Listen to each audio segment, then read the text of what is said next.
Yaani leo nasafisha sinki kwa mikono yangu mwenyewe, alafu nione mijitu isio naye iji kuchafua. Yaani cha kichombo kilivuma hapo. Haya sasa.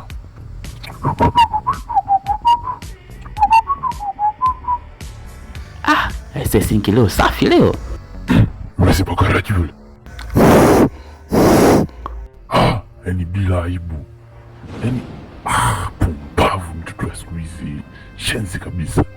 Yaani unaona nimesafisha sinki limeng'aa. Utoka kwanza hapo sikuni. Toka wanjike nani? Pumbavu nini? Unasafisha nini? Usiguse, toka hapo. Nimesema ondoka. Huoni madudu unaofanya hapo au?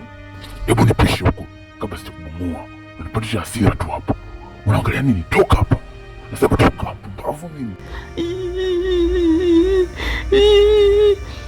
Shenzi kabisa. Pumbavu, usirudi hapa. Yaani ukirudi nitakupiga mpaka ujisahau. Na chakula leo sikuwekee. Nafunga mlango, kuna kuingia. Pumbavu. Nalia mjinga tu ndani. Shenzi.